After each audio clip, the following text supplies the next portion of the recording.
एक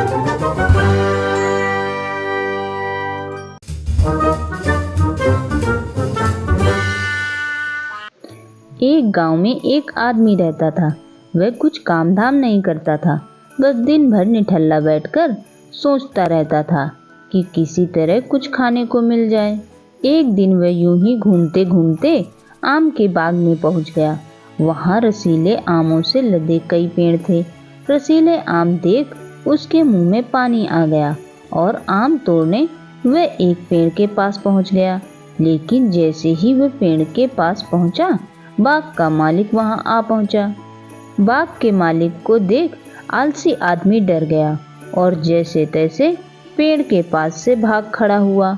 भागते भागते वह एक गांव के बाहर स्थित जंगल में जा पहुंचा। वह बुरी तरह से थक गया था, इसलिए एक पेड़ के नीचे बैठकर सुस्ताने लगा। तभी उसकी नजर एक लोमड़ी पर पड़ी। उस लोमड़ी की एक टांग टूटी थी, वह लंगड़ा कर चल रही थी। लोमड़ी को देख आलसी आदमी सोचने लगा, ऐसी हालत में भी इस जंगली जानवरों से भरे जंगल में यह लोमड़ी बच कैसे गई? इसका अब तक शिकार कैसे नहीं हुआ? यही जानने की इच्छा से वह एक पेड़ पर चढ़ गया और वहां बैठकर देखने लगा कि अब इस लोमड़ी के साथ आगे क्या होगा। कुछ ही पल बीते थे कि पूरा जंगल शेर की भयंकर दहाड़ से गूंज उठा, जिसे सुनकर सारे जानवर डरकर भागने लगे। लेकिन लोमड़ी अपनी टूटी टांग के साथ भाग नहीं सकती थी, वह वहीं खड़ी रही। शेर लोमड़ी के पास आने लगा। आलसी आदमी ने सोचा कि अब शेर लोमड़ी को मारकर खा जाएगा, लेकिन आगे जो हुआ वह कुछ अजीब था। शेर लोमड़ी के पास पहुंचकर खड़ा हो गया। उसके मुंह में मांस का एक टुकड़ा था, जिसे उसने लोमड़ी के सामने गिरा दिया। लोमड़ी इत्मीनान से मांस के टुकड़े को खाने लगी। थोड़ी देर बाद शेर वहां से चला गया। यह घटना देख आलसी आदमी ने सोचा, भगवान सच में सर्वे सर्वा है। उसने धरती के समस्त प्राणियों के लिए, चाहे वे जानवर हो या इंसान, खाने पीने का प्रबंध कर रखा है। वह अपने घर लौट आया।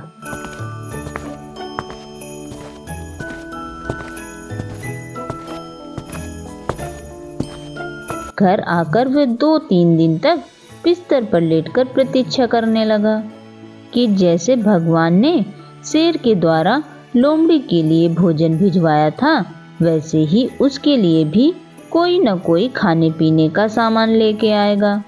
लेकिन ऐसा कुछ नहीं हुआ। भूख से उसकी हालत खराब होने लगी। आखिरकार उसे घर से बाहर निकलना ही पड़ा। घर के बाहर उसे एक पेड़ के नीचे एक दादी दिखाई पड़ी। वह उनके पास गया और जंगल का सारा वृतांत सुनाते हुए बोला, दादी जी, भगवान मेरे साथ ऐसा क्यों कर रहे हैं? उनके पास जानवरों के लिए भोजन का प्रबंध है, लेकिन इंसानों के लिए नहीं। दादी जी ने उत्तर दिया, बेटा, ऐसी बात नहीं है। भगवान के पास सारे प्रबंध हैं, दूसरों की तरह तुम्हारे लिए भी। लेकिन बात यह है कि वे तुम्हें लोमड़ी नहीं, शेर बनाना चाहते हैं। इस तरह बच्चों, हमें इस कहानी से ये सीख मिलती है कि हम सबके भीतर क्षमताओं का असीम भंडार है। बस अपनी अज्ञानतावश हम उन्हें पहचान नहीं पाते और स्वयं को कमतर समझकर दूसरों की सहायता की प्रतीक्षा करते रहते हैं।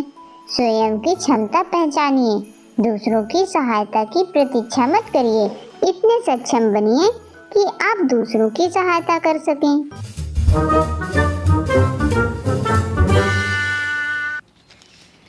एक कौवा एक वन में रहता था। उसे कोई कष्ट नहीं था। वह अपना जीवन खुशी खुशी व्यतीत कर रहा था। एक दिन उसे बहुत तेज भूख लगी। वह भूख मिटाने के लिए भोजन की तलाश करने लगा। वह भोजन की तलाश करते हुए जंगल के बाहर निकल गया। वहाँ वह देखता है कि एक सरोवर में बहुत सुंदर सा सफ़ेद रंग का हंस तैर रहा था। उसे देखकर कौवा सोचने लगा कि यह हंस कितना सौभाग्यशाली है जो इतना सफ़ेद और सुंदर है। इधर मुझे देखो, मैं कितना काला और बदसूरत हूँ। ये हंस अवश्य इस दुनिया का सबसे खुश पक्षी होगा। वह हंस के पास गया और अपने मन की बात उसे बता दी। यह सुनकर हंस बोला, नहीं मित्र, वास्तव में ऐसा नहीं है। पहले मैं भी सोचा करता था कि मैं इस दुनिया का सबसे सुंदर पक्षी हूँ, इसलिए बहुत सुखी और खुश था।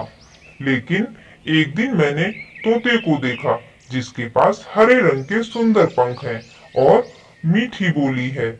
उसके बाद से मुझे यह यकीन है कि वही दुनिया का सबसे सुंदर और खुश पक्षी है। हंस की बात सुनकर कौवा वहां से चला गया और सोचने लगा, क्यों ना मैं तोते से मिलूं और उसकी सुंदरता को देखूं। यही सोचकर वह जंगल में तोते की खोज करने लगा। कुछ दूर चलने के बाद उसे एक पेड़ के नीचे तोता बैठा हुआ दिखाई पड़ा। वह कौवा तोते के पास गया और उससे पूछा, क्या तुम इस संसार के सबसे सुंदर और खुश पक्षी हो? तोते ने कहा, मैं बहुत खुशी से जीवन व्यतीत कर रहा था जब तक मैंने मोर को नहीं देखा था, किंतु अब मुझे लगता है कि मोर से सुंदर तो कोई हो ही नहीं सकता, इसलिए वही दुनिया का सबसे सुंदर और खुश पक्षी होगा। तोते की बात सुनकर कौवा वहां से चला गया और सोचने लगा, क्यों ना मैं मोर की सुंदरता को देखूं, और वह मोर की तलाश करने लगा। उड़ते उड़ते वह एक चिड़ियाघर पहुंचा। वहां उसने देखा कि मोर एक पिंजड़े में बंद है और उसे देखने के लिए लोगों की भीड़ जमा है और सभी लोग मोर की बहुत सराहना कर रहे थे। सभी लोगों के जाने के बाद कौवा मोर के पास गया और मोर से कहने लगा, तुम कितना सौभाग्यशाली हो मित्र, जो तुम्हारी सुंदरता के कारण हर रोज हजारों लोग तुम्हें देखने आते हैं और तुम्हारी सुंदरता का बखान करते हैं। और मुझे तो लोग अपने आसपास भी भटकने नहीं देते हैं। मेरे रंग और रूप को देखकर लोग तरह तरह की बातें करते हैं और मेरी आवाज भी उन्हें बिल्कुल पसंद नहीं है। लेकिन तुम तो इस दुनिया के सबसे खुश पक्षी हो ना। कौवे की बात सुनकर मोर उदास हो गया। वह बोला, मित्र, मुझे भी अपनी सुंदरता पर बड़ा गुमान था। मैं सोचा करता था कि इस दुनिया का सबसे सुंदर और सुखी पक्षी हूँ, इसलिए मैं खुश भी था। लेकिन मेरी ये सुंदरता मेरी शत्रुता बन गई और मैं इस चिड़ियाघर में बंद हो गया। मेरी सुंदरता के कारण ही मुझे इस चिड़ियाघर में बंद कर दिया गया।